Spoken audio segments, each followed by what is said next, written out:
35 विधानसभा क्षेत्र ऐसे हैं जहां धानुक समाज की जो है वोटरों की जो संख्या है वो 50,000 प्लस है। मतलब 35 विधानसभा जो है धानुक जो है स्पष्ट रूप से प्रभावित करता है। मतलब जिसको चाहेगा वो ये जिताएगा, जिसको चाहेगा वो हराएगा। वहाँ से आपको चुनाव लड़ा। देखिए, इस पर जो है अगर आरजेडी जो है अति पिछड़े समाज को पूछती है तो अति पिछड़ा समाज भी जितना आरजेडी पूछेगी उससे अधिक जो आरजेडी को जो है वो अपना ताकत जो है देगी।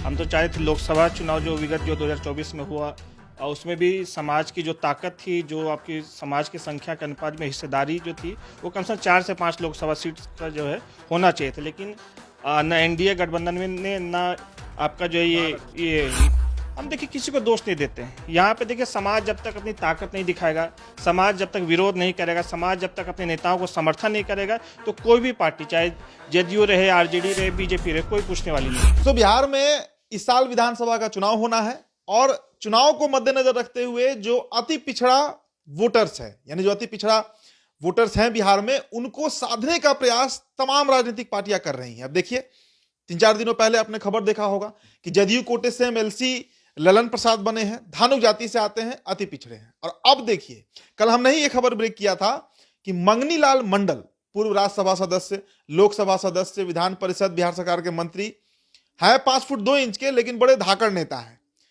धानुक समाज से आते हैं और राष्ट्रीय जनता दल के प्रांत प्रभारी बन सकते हैं। इस पर लगभग मुहर लग चुकी है, 24 जनवरी का इंतजार है। तो धानुक पॉलिटिक्स अचानक से बिहार में लाइमलाइट में आ गई। हालांकि देखिए, धानुक के जो पारंपरिक नेता बिहार में है, नीतीश कुमार माने जाते हैं, उन्हीं को धानुक समाज बीते 20-25 सालों से लगातार वोट देते आया है, नेता बनाते आया है। अब हमारे साथ इस वीडियो में पीयूष प्रियदर्शी मौजूद है। अच्छा चलो, पीयूष से हम ये चर्चा क्यों करने आए हैं? युवा है, धानुक समाज से आते हैं और मुंगेर इन्होंने अकेले लोकसभा का चुनाव लड़ा था, निर्दलीय लड़ा था इन्होंने। हालांकि जीत नहीं पाए, लेकिन फाइट इन्होंने जरूर दिया था। पीयूष जी, जाति पर ही हम बात करेंगे। आप उस जाति से आते हैं और बड़ा एक्टिव रहते हैं, आपको सोशल मीडिया भी हम लोग देखते हैं। धानुक पॉलिटिक्स अभी बिहार में एक बार फिर से मतलब उफान पर है, पीक पकड़ रहा है, तो किस तरह इसे देख रहे हैं? देखिए, बस धानुक की बात नहीं, मैं तो पूरे अति पिछड़े समाज की बात करता हूँ, शोषित वंचित समाज की बात करता हूँ। और देख रहे हैं बिहार में सामाजिक न्याय की जो स्थिति है वो अच्छी अभी नहीं है। सामाजिक न्याय की जो विचारधारा थी उसको हानि हुई है। विगत जो है 10 से 15 साल में देख रहे हैं समाजवाद की जो विचारधारा है वो थोड़ी कमजोर हुई है। और उसके पीछे जिसको भी कारण आप मान लें, समझिए, तो इधर तो देखने को मिला कि अति पिछड़े समाज में जो कुछ प्रमुख जातियाँ थी, कुछ जो मेन कास्ट थे, उनका जो राजनीति थोड़ा कमजोर हुआ है। धानुक उनमें से एक है। हाँ, धानुक की, क्योंकि अति पिछड़े में माना जाता है कि बिहार में सबसे अधिक संख्या, ऐसे जनगणना में तो जो एक अलग तरीके का रिपोर्ट आया है, लेकिन जो वाइडर परसेप्शन है ये कि धानुक की जो आबादी है अति पिछड़ों में सबसे अधिक है। और बिहार में लगभग जो है, जो मेरा आकलन है कि 35 विधानसभा क्षेत्र ऐसे हैं जहाँ धानुक समाज की जो है वोटरों की जो संख्या है वो 50,000 प्लस है। मतलब 35 विधानसभा जो है धानुक जो है स्पष्ट रूप से प्रभावित करता है। मतलब जिसको चाहेगा वो ये जिताएगा, जिसको चाहेगा वो हराएगा। नीतीश कुमार आप लोग का नेतृत्व करते रहे हैं, आपकी जाति का, आपके समाज का, शुरू से। मंगनी लाल मंडल को अभी तो है जेडीयू में, लेकिन एक खबर पक्की है पीयूष कि 24 तारीख को वो जेडीयू से आरजेडी में जाएंगे और बजाबते उन्हें प्रदेश अध्यक्ष बनाया जाएगा। ये कितना अफेक्ट करेगा और क्या नीतीश कुमार का साथ आप लोग छोड़ेंगे, आपकी जाति के जो वोटर्स हैं? देखिए, तो बहुत खुशी की बात है कि हमारे समाज से जो है समाज के लोगों को, समाज के नेताओं को जो आरजेडी तरजीह दे रही है। हम तो चाहे थे लोकसभा चुनाव जो विगत जो 2024 में हुआ और उसमें भी समाज की जो ताकत थी, जो आपकी समाज की संख्या के अनुपात में हिस्सेदारी जो थी वो कम से कम 4 से 5 लोकसभा सीट का जो है होना चाहिए था। लेकिन न एनडीए गठबंधन में ने न आपका जो है ये महागठबंधन, दोनों में से किसी ने जो है आपका जो है धानुक समाज को उस तरह से जो पूछा नहीं। एक मान के चलिए विपक्ष ने जो है आपका मुंगेर दिया, तो वो भी आप नहीं बोल सकते कि धानुक समाज को दिया गया, वो अशोक महतो की पत्नी को दिया गया, वो स्पष्ट कोई धानुक समाज को नहीं दिया गया। तो उधर से देखते एक भी नहीं रहा और इधर से मात्र एक जो है आपके झंझारपुर से जो मिला, तो वो तो झंझारपुर हम लोग शुरू से जीतते ही रहे हैं, वो कोई बड़ी चीज़ नहीं है। तो देख सकते कि लोकसभा चुनाव में तो हम जो हमारा समाज जो काफी हद तक असफल रहा है। हमारा समाज ही नहीं, पूरा अति पिछड़ा समाज का जो कुमार को दोष दे रहे हैं। हम देखिए किसी को दोष नहीं देते हैं। यहाँ पे देखिए समाज जब तक अपनी ताकत नहीं दिखाएगा, समाज जब तक विरोध नहीं करेगा, समाज जब तक अपने नेताओं को समर्थन नहीं करेगा तो कोई भी पार्टी चाहे जेडीयू रहे, आरजेडी रहे, बीजेपी रहे, कोई पूछने वाली नहीं है। आज देखिए समाज में थोड़ी जागरूकता आई है, समाज थोड़ा जो अपने नेताओं के साथ जो है क्या बोलते हैं ये स्टैंड कर रहा है। जैसे मुंगेर में भी देख सकते हैं कि टाल इलाके में क्या हुआ। टाल इलाके में तो कुछ जो है आप देख सकते हैं 25 गांव में 28 गांव में मैं जो लीड किया हूँ, तो वहाँ तो ना आपका जो है ये अशोक महतो को वोट दिया लोगों ने, खासकर धानुक समाज के वोटरों ने, ना जो है आपका जो है ये ललन सिंह को दिया। वहाँ जो है समाज ने अपने जो है लीडर को चुना।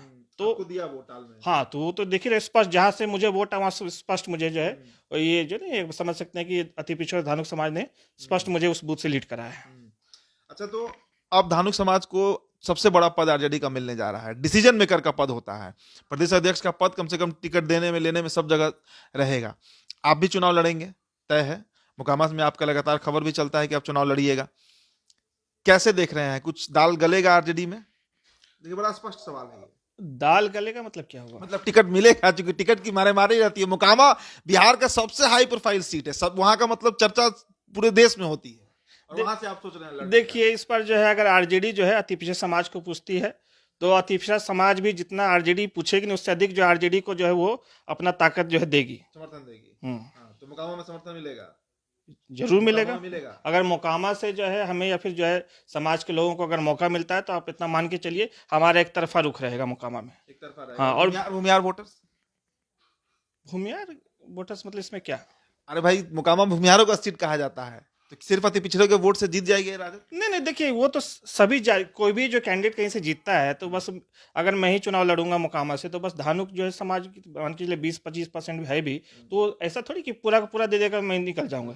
यहाँ सभी समाज का वोट चाहिए। भूमियार में भी जो समाजवाद की विचारधारा को मानते हैं उनका भी हमें समर्थन चाहिए। हाँ, हम तो सबको लेके चलने की बात करते हैं, कोई एक जाति विशेष की बात नहीं है। वो तो आपने आज जो है चर्चा की समाज की, जाति की, तो उस पर मैंने जो है बोला था। ऐसा नहीं कि जो है कि बस एक जाति से कोई जीतता है। यहाँ तो एक जो सभी जातियों का जो जिसको समर्थन मिलता है वही कैंडिडेट जीतता है। किसी एक जाति से कोई आज तक जो है चुनाव नहीं जीतता है। अच्छा, 35 विधानसभा के आप जिक्र किए, अभी आपने कहा कि 35 विधानसभा ऐसे हैं जहां पर सीधे तरीके से धानुक वोटर ही डिसाइड करते हैं कौन जीतेगा कौन हारेगा। ये आकलन कहां से है, ये आकलन, और किस इलाके में वो 35 विधानसभा, चूंकि बहुत बड़ा संख्या होता है 35, अगर देखा जाए तो करीब करीब 243 में ये 12-15% सीट जो है वो धानुक इन्फ्लुएंस्ड हो जाएगा। देखिए, एक तरह से मान सकते हैं साउथ ईस्ट बिहार जो है, जिसमें आप भागलपुर, मुंगेर और जो उस तरफ जो है ये आपका, और मध्य साउथ ईस्ट, मिडिल ईस्ट, ये मिडिल बिहार और नॉर्थ बिहार, अगर इधर आप देखिएगा तो आपको पता है 5 विधानसभा मुंगेर में है। आप ये बात कीजिए मोकामा की, आप बात की लखीसराय की, आप बात की सूरजगढ़ा की, जमालपुर की, मुंगेर की, ये पांचों के पांचों विधानसभा का अगर आप जो ठीक से अगर आकलन कीजिएगा, लोकल स्थानीय नेताओं से आप पूछिएगा, तो कोई नहीं बोलेगा 50,000 के नीचे हम लोग, हमारा जो ये वोटर, ये हमारे वोटरों की संख्या 50,000 के नीचे है, ऐसा कोई भी लोग जो है आपको नहीं बोलेंगे। फिर आप भागलपुर चल जाइए, वहाँ कहलगांव है, सुल्तानगंज है, आपका नाथनगर है, ऊपर फिर ये आप पूर्णिया चल जाइए तो पूर्णिया में रुपौली विधानसभा है। आप फिर उधर चल जाइए, अब ये क्या बोलते हैं कटिहार चले तो वहाँ कदवा है। तो ऐसे ऐसे करके आप अररिया चल जाइए तो वहाँ पे आपका फारबिसगंज विधानसभा है। तो ऐसे कर करके पूरे बिहार में, और जो आप जानते हैं मिथिलांचल जो एरिया है वहाँ पे जो शुरू से हम लोग MLA MP शुरू से बनते आ रहे, वहाँ एक बड़ा संख्या हमारा है। तो ये कोई मतलब ये बस क्लेम वाली बात नहीं है, सभी लोग जानते हैं, फैक्चुअल चीज़ है कि हमारा 35 से 40 विधानसभा पे बहुत अच्छा जो है वोट है, और उस पर जो है इसी वोट पे जो जदयू शुरू से जीतते आ रही है। यही सवाल है कि इन 35 विधानसभा सीटों पर नीतीश कुमार की पकड़ बड़ी अच्छी मानी जाती है। नीतीश कुमार को नेता बनाने में कुशवाहा भी हैं, कुर्मी भी हैं और धानुक समाज भी है। लेकिन एक और बात है ना कि धानुक के बारे में, जैसे अभी 2-3-4 साल तक पहले तक मुझे ही नहीं पता था कि धानुक एक अलग जाति होती है। ये जब आपने लोकसभा लड़ा, मैं हकीकत बता रहा हूँ, हम लोग को मतलब जो जनरल परसेप्शन है कि धानुक कुर्मी ही होता है। ये बात और नीतीश कुमार को कितना बड़ा सेटबैक लगेगा अगर धानुक वोटर्स उनसे खिसकते हैं? देखिए, धानुक, कुर्मी या मान के चलिए गंगोता हो गए, कैवर्त हो गए, अमात हो गए, ये सारे संबंधित जातियां हैं, लेकिन सबका कास्ट सर्टिफिकेट अलग बनता है। तो एक तरह से अपनी राजनीति भी कुछ हद तक जो है धानुक अति पिछड़े में आते हैं, कुर्मी पिछड़े में आते हैं, लेकिन आपस में शादी ब्याह होता है, सब कुछ जो है एक तरह से देखा, धानुक, कुर्मी, कोयरी, आपका जो है ये गंगोता, अमात, ये सारे एक ही जाति मतलब लगभग माना जाता है, सबका आपस में शादी ब्याह होता है। नीतीश कुमार को कितना बड़ा सेटबैक लगेगा मंडल जी से, मंगनी मंडल से? अब वो तो जो है देखिए, पहले जो आरजेडी बना है उसका जो कंफर्मेशन हो, और उसके बाद आपको जो है ना कुछ समय में पता चल जाएगा उसका समाज के प्रति क्या, मतलब ये समाज उनको कुछ वोट टूटेगा। अब देखिए, अगर पार्टी तरजीह देगी, मान के चले आरजेडी, आज तक तो हमारे समाज से किसी को प्रदेश अध्यक्ष बनाया नहीं गया, तो प्रथम बार अगर आरजेडी अगर समाज से अगर जो है मान के चलिए समाज को सम्मान देने का काम करती है, तो समाज भी उसे एक पॉजिटिव वे मिलेगा। फायदा मिलेगा इससे। हाँ। चलिए, देखिए धानुक, पॉलिटिक्स इन दिनों बिहार पे, जैसा मैंने बताया, चरम पे है एक तरफ। हाँ, एक और सवाल है, ललन प्रसाद को भी एमएलसी बनाया गया है, ये नीतीश कुमार का डर है या चुनाव को देख के बनाया गया है, ये अंतिम सवाल है। देखिए, ललन प्रसाद जी को हो सकता है टाल क्षेत्र को देख करके बनाया गया, क्योंकि टाल क्षेत्र में जदयू की पकड़ थोड़ी कमजोर हो रही थी, और इस बार लोकसभा चुनाव में भी तो जदयू को कुछ वैसा वोट मिला नहीं, तो उसको देखते हुए जो है टाल से जो है उन्हें बनाया गया। काफ़ी सीधे साधे आदमी है, मतलब अच्छे आदमी है, तो उनको तो जो है बहुत बहुत बधाई दूंगा मैं कि जो है चलिए, कम से कम एक तो हुआ कि पहली बार जो है किसी टाल क्षेत्र के, हाँ, कम से कम टाल क्षेत्र किसी के नेता को जो है इन्होंने आगे किया। चलिए, देखिए अब क्या होता है, लेकिन इंतजार 24 जनवरी का है। राष्ट्रीय जनता दल की तरफ से अगर मंगनी लाल मंडल बनते हैं तो ये एक बहुत बड़ा टर्निंग पॉइंट बिहार की राजनीति में जरूर साबित होगा। फिलहाल दोस्तों, इस रिपोर्ट में इतना ही। मेरा नाम उदित तारन है, तो बिहार टॉपर ये साक्षात्कार आप देख रहे थे। बहुत बहुत शुक्रिया।